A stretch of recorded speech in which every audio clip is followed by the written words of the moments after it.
afternoon and welcome to Tea Time with Miss Liz. That's right, it's tea time. And today in the studio, I have a beautiful woman here who is going to be speaking on the early intervention of mental health, a subject that I believe is very important and that needs to be spoken about. So I'm going to introduce Cynthia with a little bio, and then we're going to get right into it and have a strong cup of tea and get some mental health intervention out there for all of you out there. So, Cynthia has 40 years plus of lived experience related to sibling mental illness. Her mantra is, I'm not keeping quiet anymore, which addresses the urgency of speaking up and speaking out about mental illness. Her concentration is on early intervention. Cynthia is a minister, speaker, and transformational coach. She has spoken on many platforms, but the leadership experience tour led by Shawn Fair of Fair Consulting Group, which is an international platform that chooses speakers from all over the United States and Canada, is her most impressive to date. She has been featured a guest on various talk shows where she has spoken very candidly about her experience with sibling mental illness. Cynthia is one of 40 writers featured in the Amazon best-selling anthology, I'm Still Standing. Her memoirs, titled Crazy Didn't Get Me, will be released in 2021. Her article titled What My Brother Taught Me About Early Intervention was recently published in the NAMI, National Alliance on Mental Illness, July 2021 blog. And you can connect with Cynthia at the following links that I will post during our conversation. So welcome so much, Cynthia, for joining me today. And let's get into how it all started and why you do what you do today. Liz, thank you so much for having me. I'm just so excited to be here with you today with Tea Time with Miss Liz, and we are going to serve up a strong cup of tea today. Again, thank you so much for having me. Yes, how did this all start with me? How did this all start with me? It started, first of all, a very long time ago as I grew up in a home as one of 4 siblings, and all 3 of my siblings, who are all brothers, were affected by a mental illness. As you mentioned in my bio, I have a book that's going to be released probably the first quarter of 2022, and it's called Crazy Didn't Get Me, Nightmare on Ninth Court. And I call it Crazy Didn't Get Me. No offense to anyone, but I actually survived the whole mental health piece, and my brothers did not survive. So that's why I named the book Crazy Didn't Get Me, Nightmare on Ninth Court, because I lived on the corner of Mercedes Avenue and Ninth Court. And when I tell you it was a nightmare on Ninth Court, it was a nightmare. I talk about early intervention because what happened was my parents did not want to accept what was going on with my brothers because of the stigma surrounding mental health issues. We were African Americans, and I still am an African American, as you can see. We were an integral part of the faith-based community, and in the African American community and in the church, quote unquote, you just did not talk about these things. So because of that, my brothers did not receive the treatment that they needed when they needed it, Liz. Therefore, they were unable to live ordinary, productive, and fulfilling lives. And because of that, I have decided that I'm going to spend the rest of my days educating and crying out about mental illness. We're going to end this stigma. We're going to end it right here and right now. I'm with you with that 100%. It's time that we get serious and we start speaking up, right? I really like that you used the word crazy, because I was diagnosed with conversion disorder, and my doctor told me that is the short form for that is crazy. So I really am that strong, crazy woman who is making a difference by having guests like you on Tea Time. Now, you said no breaking the silence, right? So what is your goal? Like, do you have a movement? Do you have a project? Absolutely. So I'm not keeping quiet anymore started as a mantra, because as I began to prepare for the speaking tour, the leadership experience tour, which you are also a part of, and you're going to be taking that big stage in September. And I'm looking so forward to hearing you. So as I began to prepare for the leadership experience tour, I kept hearing as I was preparing and getting my speech together and advertising and talk about it more, I kept hearing this little mantra in the back of my mind: I'm not keeping quiet anymore.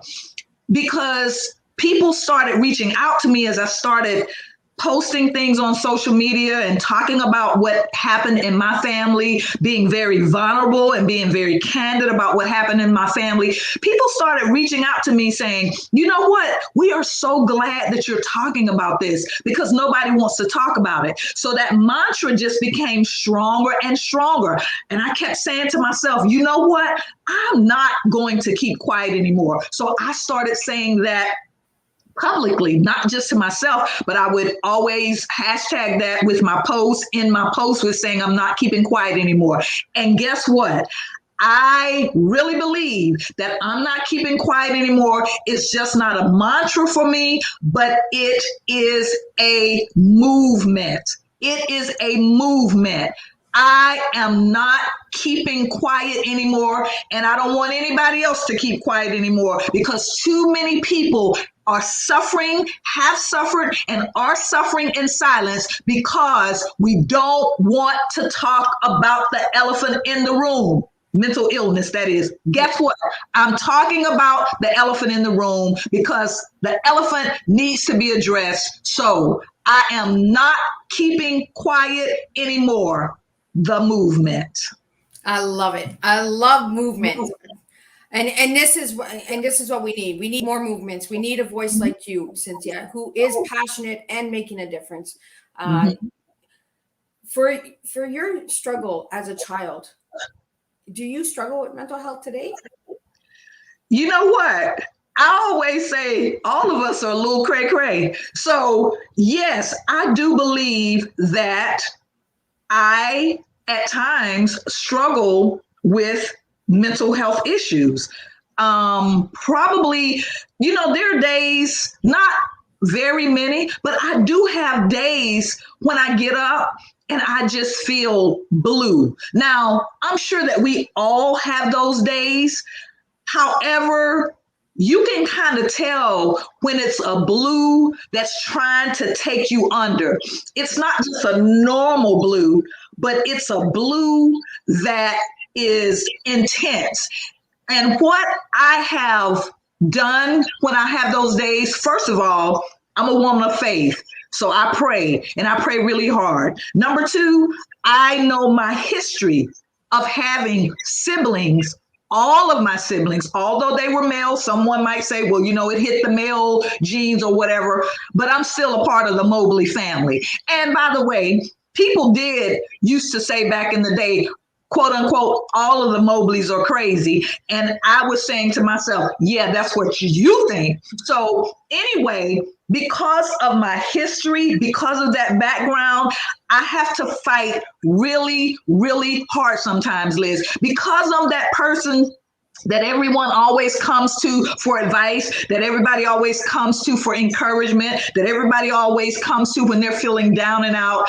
I'm that person. So I carry a lot of other people's weight. And that's why I talk so much. I did a post today about making yourself a priority, because if you don't allow yourself to be a priority, you can go under and not even realize you're going under. So to get back to your question, I believe I do struggle with some mental health issues at times, not as severely as my brothers. And I think because I witnessed what they went through, and because I determined that because they said the word on the street was all of the Mobleys are crazy and I was going to make a liar out of them. So I'm still at 61 years old, determined to make a liar out of them and to also stay on top of my game. So to answer your question, I believe I do struggle with mental health issues. However, God has graced me that I'm able to be an overcomer. Do you think that the early prevention saved you? Absolutely.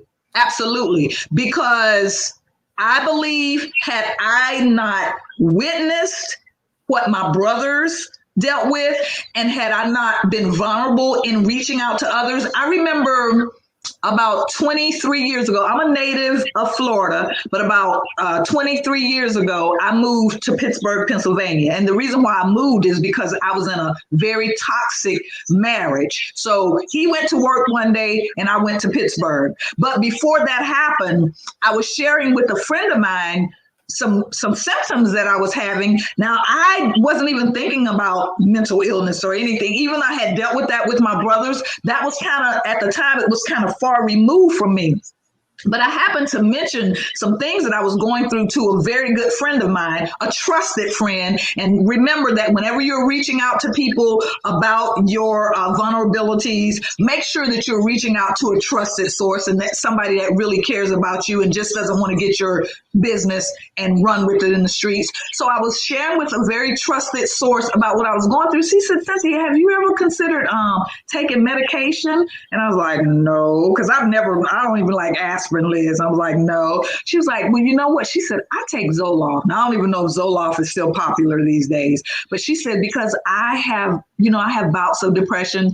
And she just opened up and told me about what was going on with her. Now, I would have never known that she was struggling with mental health issues. But when I opened up to her, I think it's because she had detected something that was going on with me. And I think she kind of approached me and I felt comfortable opening up to her. But she mentioned the Zoloft to me. I did decide to take Zoloft. I didn't go through like a long process with a psychologist or psychiatrist, whichever one it is, or anything like that. I can't remember exactly what the process was. It was so long ago, but I did take Zoloft. I took it for a very short time because then I'm like, you know what? I really don't need this. I don't see any difference that it's making, And so I eventually stopped taking it. But what I did do was I got away from the toxic relationship, and that helped a whole lot. Yeah, it does, doesn't it? Mm-hmm. Because sometimes the best person to advocate for ourselves is ourselves. Yes. And get educated, ask the questions, and if something doesn't add up, ask again and again and again, and that's one thing that I've noticed about you is that when you don't have the answers, you look for the answers and you are strong on the intervention. Yes. And we really need that intervention for mental health because a lot of people are not speaking about the intervention. They're only speaking about it after. So let's start by getting it looked at before it even gets to the further, down the road. So exactly. And I have an acronym, Liz, that I use, and it's IDA. IDA. Number one, you want to identify unusual behaviors. Yeah.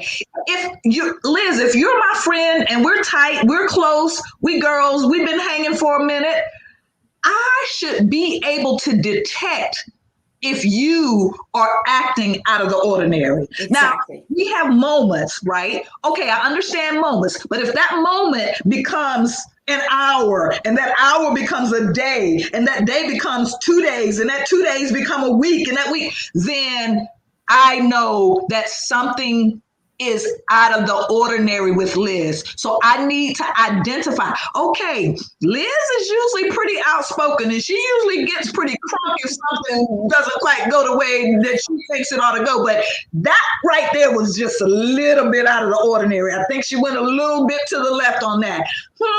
So you're just tucking that away. Yep. Once you have identified those unusual behaviors, then D, don't deny what you're observing. It's real. And what happens a lot of time with mental illness, because of the stigma and because people don't want to see what they're seeing, they want to wish it away or they want to call it something else. No, don't deny what you're observing. It's real. Ask me how I know. And then thirdly, once you've identified the unusual behavior, once you do not deny what you're seeing, then you want to act. You want to act quickly to get that person the professional treatment that they need, because the sooner treatment can begin, the better chance they will have of living an ordinary, productive, and fulfilling life. So Early intervention is paramount. Like you said, we don't talk about that, but we need to talk about it. We need to be about early intervention. That's just like with your automobile. You know how some of us are. You hear a little knocking and you're like, okay, you just keep driving. And then the next thing you know, you're on the side of the road. Well, you should have gone to the mechanic when you heard the knocking the first time. Yeah. Exactly, right? Why wait until it breaks down, right? Exactly. No pun intended. Don't wait until the breakdown. So Cynthia, how do you feel about the stigma on mental health? When you hear stigma, when you hear that word stigma, what comes to mind? When I hear the word stigma, first of all, it's a negative connotation. It's a negative connotation, a very negative connotation. Shout out to my friend Big Holy. I just saw him on. Hey, Big Holy, so glad you joined us. When you hear that word stigma, first of all, it has a negative connotation. It does. It has a very negative connotation. So when we talk about stigma, what we have to do is, first of all, we have to talk about it before we can, I believe part of addressing the stigma, I know this sounds too simple, a part of addressing the stigma is talking about it. Exactly. Talk about it. I'm not keeping silent anymore. I don't care if my friend, you have relatives and they like, when I wrote the book and, relatives are like, are you going to really tell all that? Yeah, I'm going to tell everything. I'm telling everything. I'm telling everything. I'm spilling all the tea because I don't want any other family to experience what our family experienced. So when you talk about stigma, the first thing we need to do when we are talking about stigma is deal with stigma. And how we deal with stigma is talk about that exact thing that nobody wants to talk about. How about that? I love it. I love it. And I love your passion, because when I hear that word stigma, I'm like, seriously, talk. Just talk. Let's break it. It's not that hard. Just talk. Right. Exactly. Exactly. Who are you hiding from? Who are you hiding from? You around here, you looking like you all put together, but you toe up from the floor up. Yep. But you everything looks good. The men, you got on your gaiters and your two-piece and, got that hair, got that fresh cut. The ladies, we got the face beat, we got the jewelry, we got the look, but we are jacked up. We are messed up. We are dealing with mental health issues, but we are hiding behind our professions and we're hiding behind our clothes and we're hiding behind our cars and we're hiding behind our homes. But guess what, baby? Mental illness does not discriminate. It doesn't care what color you are. It doesn't care what your gender is. It doesn't care if you're a preacher, doctor, lawyer, or Indian chief. It does not discriminate. So we have to talk about it, period. That's PERIODT, period. I love it. I love you, girl. I really, really am passionate about mental health, and we need to be passionate about it. We need to stop being scared of it. Mm-hmm. And I don't believe that it's 1 in 4. I believe it's 1 in 2.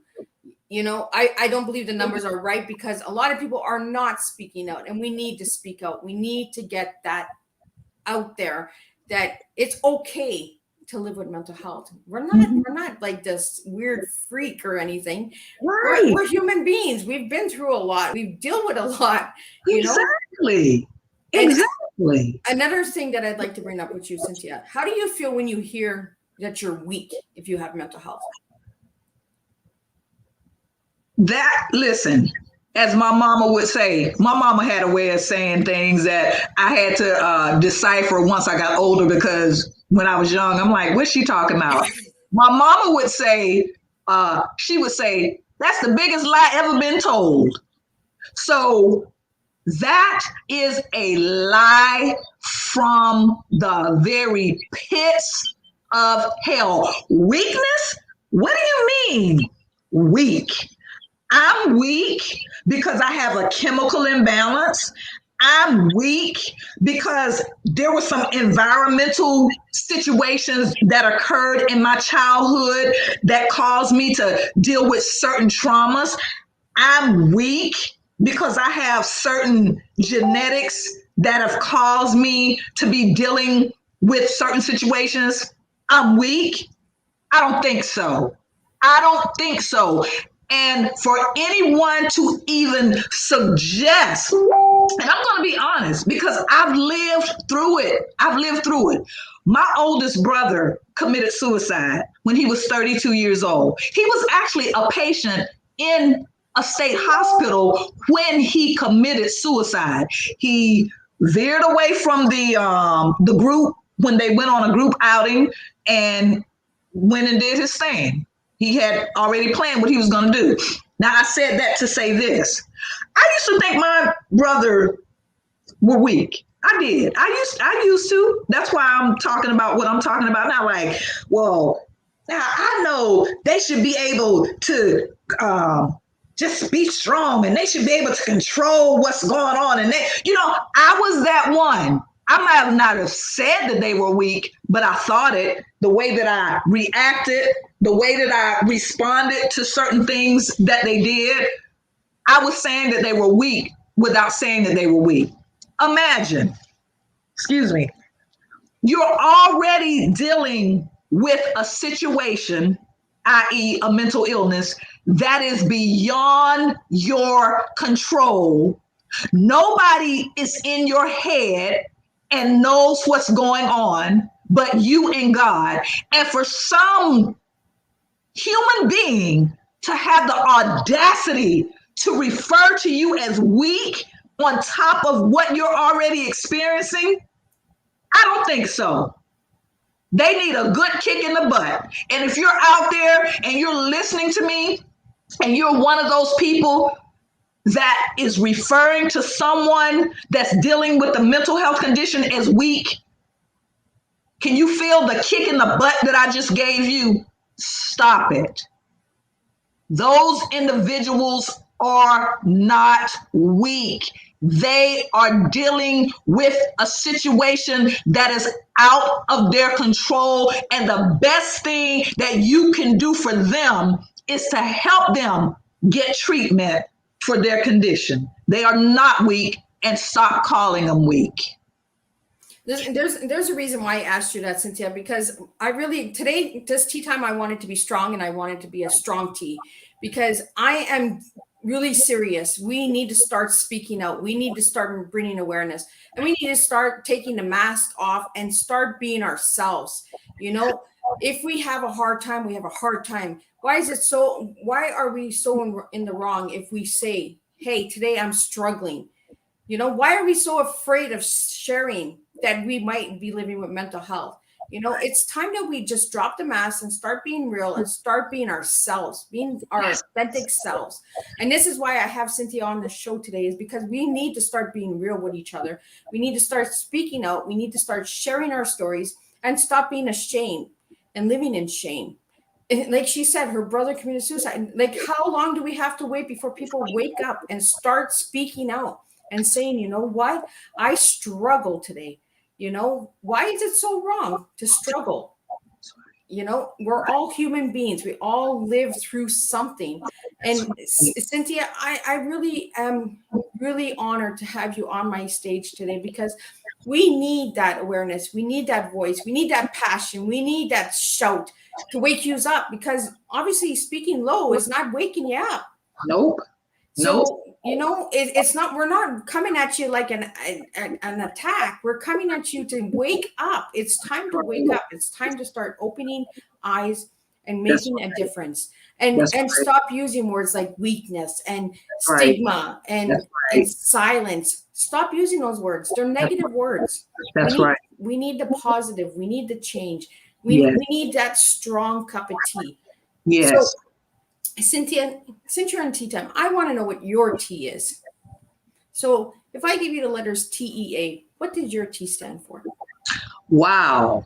T, I would say the word tenacity comes to mind when you say T, because I'm tenacious. I get in there and I dig in it. I'm tenacious and I'm passionate and I'm tenacious about this whole mental illness thing. So tenacity, staying with it, sticking with it, pounding it out until you can see what it is you want to see. E is everything. Everything that I need to do to make sure that my voice is heard, that is what I'm going to do. Everything that I need to do. A,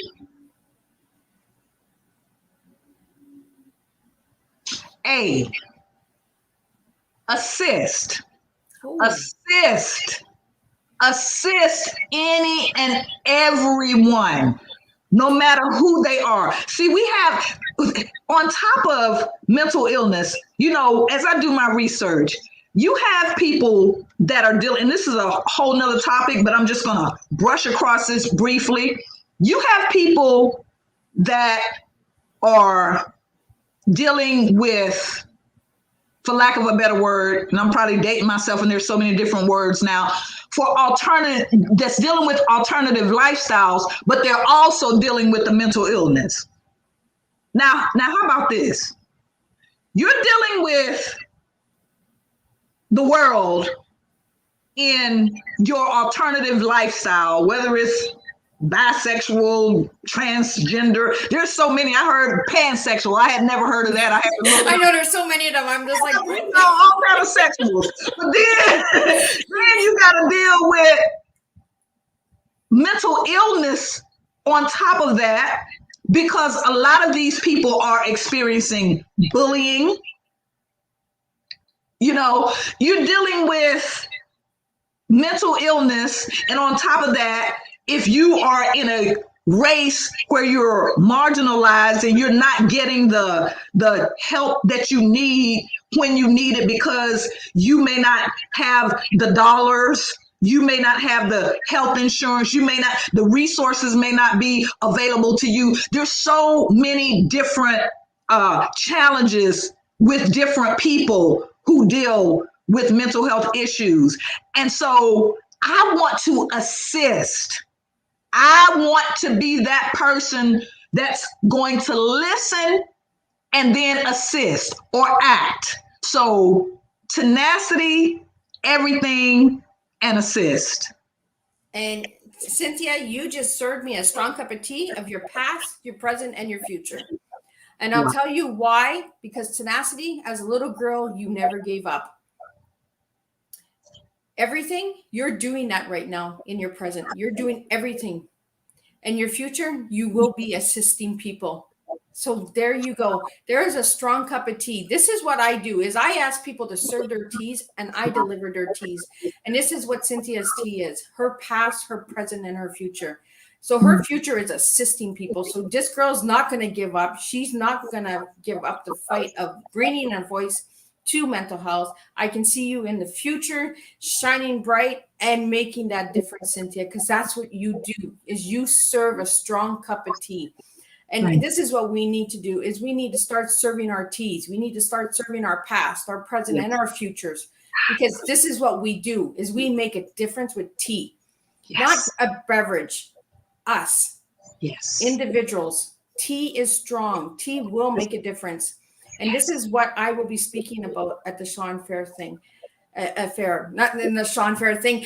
I am just so I am so in the moment right now, because Cynthia, I was waiting to hear your tea for the last few days, because I really wanted to know what kept you going. And I'm so happy that you used the word tenacity, because when I first heard that word, I never really even understood that word. And I hear that word a lot. And we need tenacity. We need the past to be strong, Mm. to move to our present, to Yes. move to our future. And this is what we need to do, is we need to make a difference.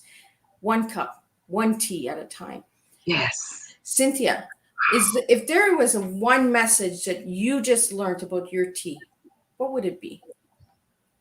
One message that I just learned about my tea, and you're saying just learn as in Right now. just said, keep serving it up.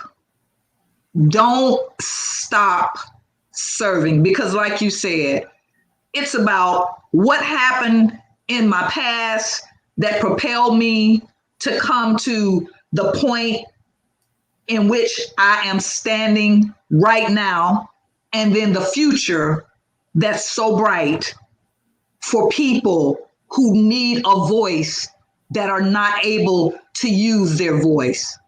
So I got to keep serving it up. I got to keep serving the tea. I cannot be silenced.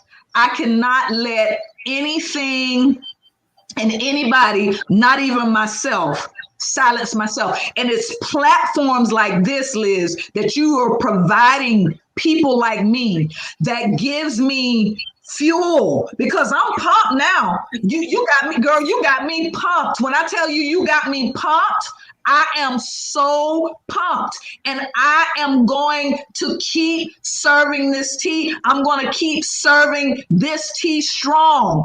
I had a very emotional day yesterday. Yesterday, my mom, if she would have lived, she passed in 2011. She would have been 98 years old yesterday had she lived.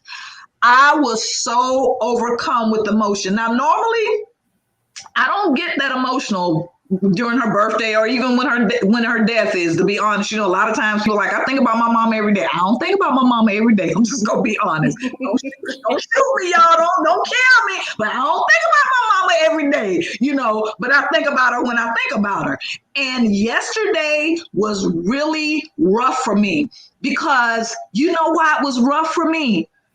I thought about my mother in relation to my brothers, how I saw my mama. I'm calling my mama. I didn't call her mother. I called her mama. How I saw my mama. My mama was about 5 feet tall, 100 pounds soaking wet. I think she told me the most she ever weighed was 137 pounds, and she was pregnant, 8 months pregnant. My mom was a very petite woman. She was a small woman, but she carried a big stick. She was something else. Let me tell you, Florence Ruby Pittman Mobley was nobody's joke. But it never occurred to me until yesterday when I was doing a post about my why.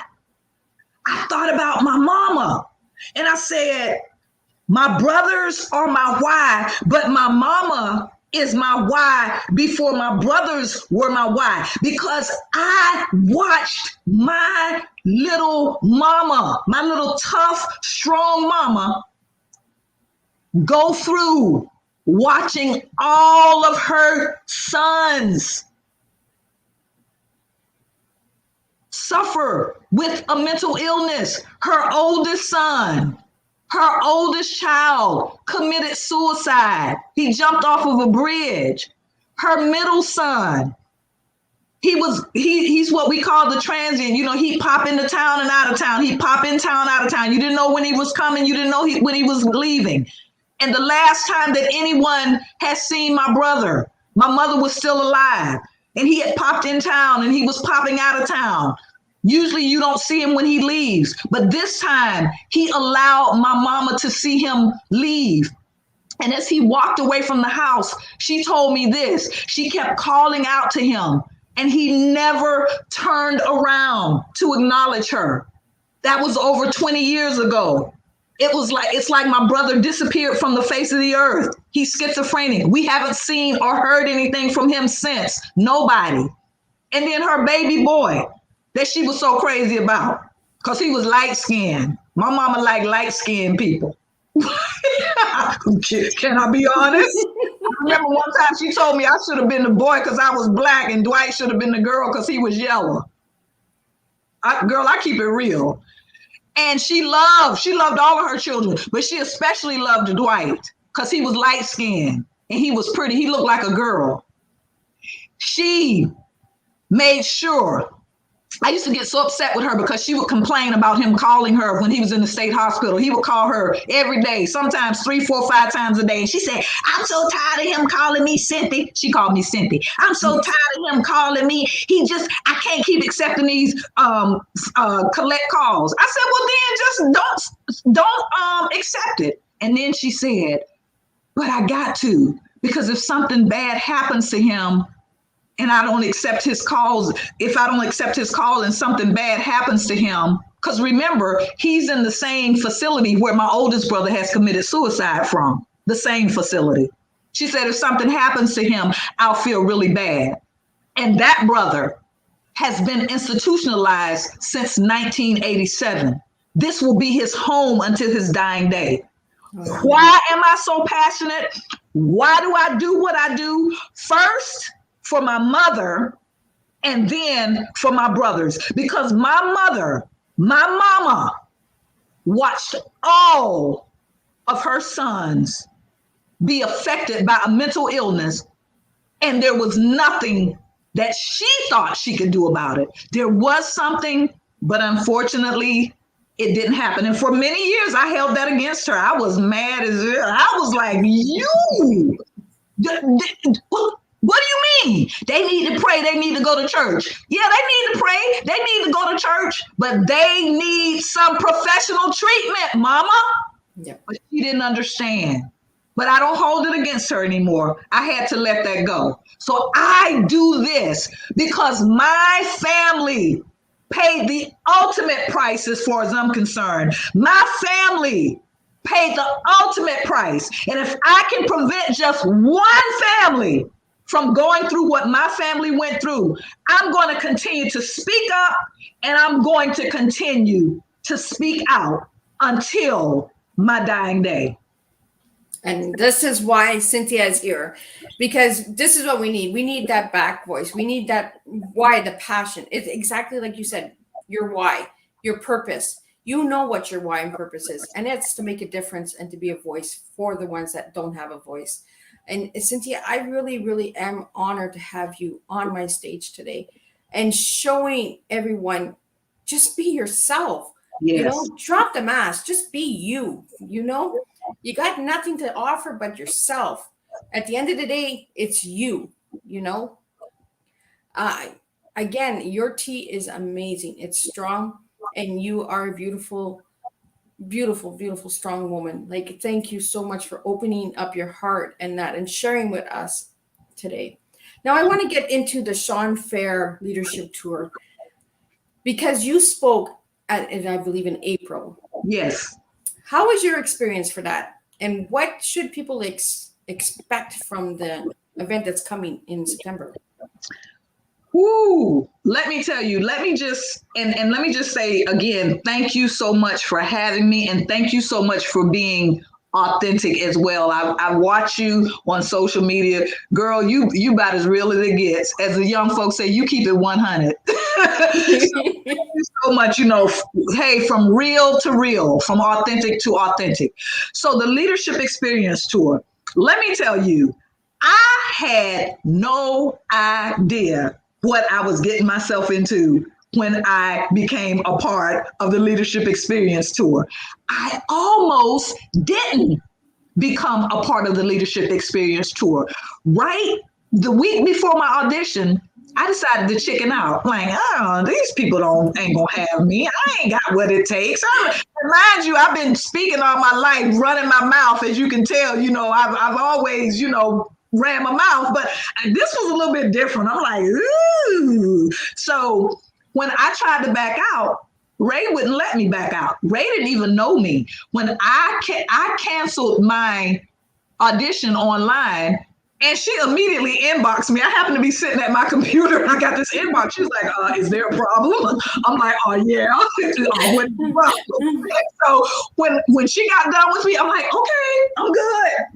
She's like, as a matter of fact, my audition was supposed to be the following Tuesday. Liz, and this happened to be on a Friday. She says, as a matter of fact, I need you to put together a 5-minute presentation and do your audition today at 7. I'm like, oh, yes, okay. Yes, ma'am. So let me tell you, and the rest is history. Let me mention a little bit, have to mention about Shawn Fair. When I was on that audition, 2 things came to my mind when I was interacting with Shawn. This is a man of great character, and this man has integrity. He was oozing it. He was oozing great character and integrity.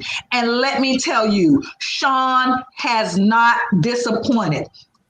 Yes, he's human. And sometimes some things may fall through the crack because we're all human. But let me tell you, 99% of 99.9% of everything that Shawn promised, he delivered. As a matter of fact, he over-delivered. Our coaching sessions, our footage, everything that he said we were going to get, we got. When we got to the Leadership Experience Tour, I came 2 days in advance. I wanted to come in advance of being advanced. So I came 2 days in advance. I wanted to make sure I was real good and settled in, knew how to get from my room to the conference room. I wasn't getting lost on the day of. Yeah, exactly. You know what? Shawn, when I checked into the hotel, who was the first person that I saw? Was Shawn. Check this out, Liz. I didn't even see him. He saw me. I had my back. Now, mind you, we never met in person. Only on Zoom because I'm in Florida. He's in Detroit. I had my back turned. I was at the desk checking in. I heard somebody said, Cynthia Mobley Howell. I turned, I was like, shit! I just got all excited, like he's real. It's him. And let me tell you, from that moment until the time I left Detroit, Shawn was also the last person that I saw because when I went to turn in my rental car, when I was coming out, guess who was at the rental car? But let me tell you, when we got there, they already, that Wednesday evening, I think, the room wasn't set up yet, but I just bebopped on in there anyway. I stood in the space where where the stage was going to be set. And me and my best friend was there. She came with me to support me. And I stood in that space, what was going to be the stage. And I started delivering my speech. And I'm telling you, the next day they had the stage set up with the backdrops and everything. And they told us that we could come in as often as we needed to practice our speeches. And guess what? I was up there every time I had an opportunity. I was up there. I'm like, can I go? Can I go? He's like, yeah, sure. I'm telling you, the experience was great. They made sure, Shawn and his team made sure that we had everything that we needed to be successful when we got on that stage. I don't know how in the world Shawn deals with 40, 50 people, 60 people at a time, and he maintains his cool. He's always even keeled. As my mama would say, he's as cool as a cucumber. His temperament is the same. What do you need? What can I do for you? How can I serve you? And when I tell you they rolled out the red carpet, they literally rolled out the red carpet. By the time I got to the stage, I was good. I'm serious. I was good. The camaraderie with the other speakers was just fantastic. And I see a lot of you guys on here. Hey, Sherelle. Hey, Robin. Let me tell you, the camaraderie, Liz, it was like none other. This is one thing, and I'll shut up after this. Shawn said this. When we became a part of the Leadership Experience Tour, he said, once you become, hey, Dr. C, I see you. He said, once you become a part of the Leadership Experience Tour, you're family. He didn't lie. We're one big family. Hey, y'all are stuck with me now. So the camaraderie was just absolutely phenomenal. By the time I got to the stage, Larry, the tech guy, getting us all mic'd up, and oh my goodness, Emma, one of the best photographers. I believe she's the top dog in the Detroit area. And there were like 2 other photographers. Baby, you were front and center. You were the star of the show. Lights, camera, roll. Cameras flashing everywhere. It was a great experience. And for us to be able to have the opportunity to share our stories with the world was absolutely phenomenal. It's like no experience I've ever had. You are going to absolutely love it. I'm telling you, get ready to take it to another level. Guess what? I wouldn't have met you if I wouldn't have done the leadership experience tour. How about that, Miss Liz? I like it. I like how we're connecting the dots here. Yes. And I love that all the ladies are in here supporting you, Cynthia, as well. And I can't wait to meet all of you guys and to stay connected, because that's true. Shawn does say that it is a family and we stay connected. So anybody that would like to know more about the Shawn Fair Leadership Tour in September, please check out my page, check out all of the speakers. There's incredible speakers that are coming up. And some of the speakers that have spoken in April and in June are coming in September. So you will have some surprises coming. So again, I am truly honored that Shawn has asked me to be one of his speakers and for me to bring my tea to the table for everyone out there. But Cynthia, how has it changed your life for the mental health awareness by being on Shawn Fair's leadership tour? Oh my goodness, I had no idea, because when I decided to do the tour, and of course I knew what my speech was going to be about, it has absolutely changed the entire trajectory of my life. So many doors are opening. I have people reaching out to me all the time. I have people inboxing me, telling me their story, sharing their story with me, telling me how grateful they are that I'm speaking up and speaking out about mental illness. I've gotten so many invites for speaking events, for talk shows, for podcasts. I mean, and the passion is like none other. My passion has gone to a totally different level now, Liz. It's gone to a whole nother level. You ain't, as the song said, ain't no stopping me now. Ain't no stopping me now. I'm on the loose. Okay, because I am bound and determined that we are going to end this stigma. We're going to end it here, and we're going to end it now. I know somebody might say, well, it's going to take a minute. That's fine. But I say here and now. The buck stops here. The Leadership Experience Tour has caused so many doors to be open for me that I would have never, ever, I know for a fact, I would have never had those doors open had I not been a part of the Leadership Experience Tour, which is what Shawn told us. Doors are opening, things are happening, and it's all because of the Fair Consulting Group and the Leadership Experience Tour. It is phenomenal. I can't wait to see you on that stage. I can't wait for you to spill your tea. I'm going to be rooting for you all the way. You are going to be totally transformed in the way you see yourself as a speaker as a result of LET. I know you are. I really appreciate that, Cynthia. And I appreciate everyone that's in the room and will be joining with the replay and that. I want to get into, before we close up your tea time, I don't want to forget it, your t-shirts. I want to talk about the t-shirts and that movement. That I really want to get that movement out there. So could you tell us a little bit about that before we have to close up and wrap up?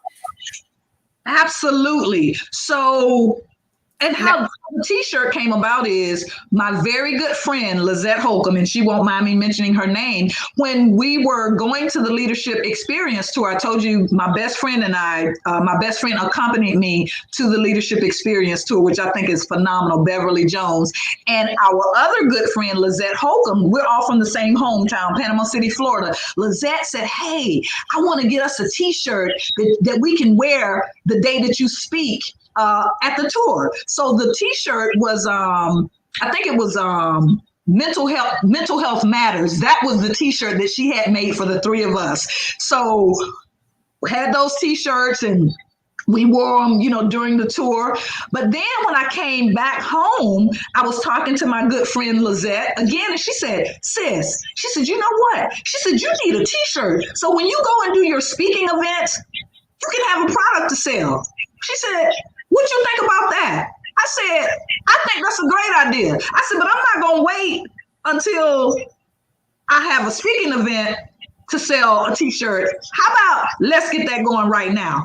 She was like, okay, let's do it. And guess what?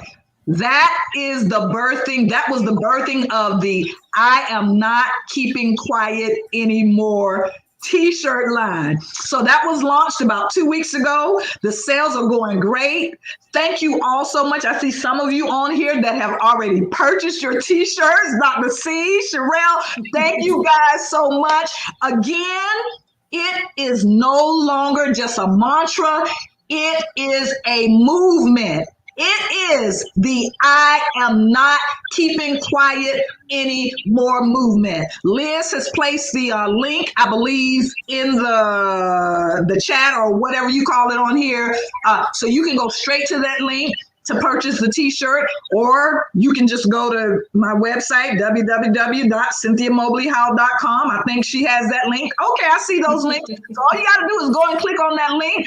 Right now, the t-shirt is a special introductory price of $19.99, no matter what size, across the board, $19.99. Just for you. That price is not going to last forever, but it's going to last until it lasts. So go ahead over there to my website, purchase your t-shirt, join the movement.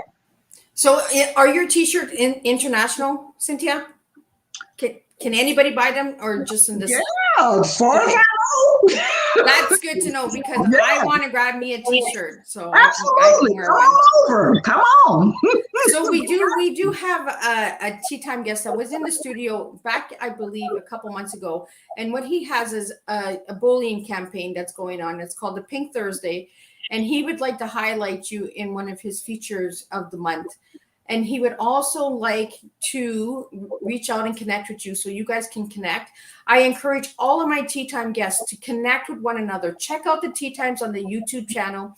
If you guys have anything that align together, work together, get together, make these projects, make these movements really move, because that's what Tea Time is all about. It is to make a difference in everyone's life. This is not just a cup of tea. This is a movement, and this is a mission that I have, that I will make a difference one cup of tea at a time by having amazing everyday people on my platform like Cynthia. And I really want to thank you, Cynthia, for joining me today for tea and for sharing your strong cup of tea. So if you'd like to share with the viewers again, what is your tea? Thank you so much again for having me. And I'm looking forward to connecting with that gentleman. So my cup of tea is a strong cup of tea. It is tenacity. It is everything. And it is assistance.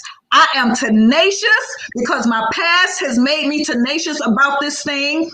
I am about everything that's going to contribute to what I'm doing. Bring it on. I want the ideas. I want the motivation. I want the inspiration. I'm about everything that's going to help me to push this movement and to drive this movement. And I'm about assisting. I'm about assisting all of those who cross my pathway, whose voices have been silenced due to the stigma. That is my tea, and it's a strong cup of tea. And I really want to thank you for sharing that strong cup of tea with us today and bringing the awareness for early intervention. And I want you all who are watching now and who are watching the replay, please put where you're watching from and how you connected with us. And if you'd like to be a Tea Time guest on Miss Liz's Tea Time, please reach out to me, because my show is for everyone who is making a difference. And if you are that person making a difference in your community, your family, or your country, I want you on my platform. And Cynthia, I really want to thank you for joining me today and opening the eyes and the ears of people that need to start listening and being awake, because this is something that needs to be changed. And thank you for sharing your experience with the Shawn Fair Leadership Tour. And I will make sure to knock it out of the park for all of you out there. And we will stay connected as a family, because that's what we do, is we connect and we work together, because that's what I stand for. I stand for family and connecting. You don't have to be bloodline to make a difference. You are my sister now, and we are connected. We are family. All of the ladies that have joined, all of the men who have joined today, thank you for attending Tea Time. And I just want to say, Thank you, Cynthia, from the bottom of my heart for everything that you're doing for mental health. I really, really appreciate it. And I would love to have, I'm just going to share some really quick comments that are coming in. So a lot of people are loving the interview. And I really like that because I want you to understand that this is just an everyday woman who wants to make a difference with a cup of tea. Right. That's right. I have nothing more to offer. I can't give you a magic pill. I can't give you a special diet. All I can give you is a cup of tea. And my cup of tea is different, just like my guests are different. And they stand in their glory and they stand in what they do, their purpose and their why. And this is what we do, is we stand in our purpose and our why, and we speak out. Yes. We speak hard and we speak the truth. So again, Cynthia, your tenacity, I love it. Your everyday everything, I love it because that's what you do. And you're assisting to make the world a better place in the future. So look out for Cynthia because she's not going anywhere. And I will see you guys all on the 24th for a new tea time where I have a sit down with a Sacred Heart's rising sister who I shared in book 1 with. And we will be talking about suicide survivor. So we need these tough subjects out there to make a difference, to give a voice so we can save some lives. That's what I'm here for. I'm only the lady that holds the pot. You guys have the tea, I have the pot. And together we make a difference with a cup of tea. Thank you, Cynthia. And thank you to all the viewers. I will see you on the 24th for another incredible tea time. Thank you, Liz.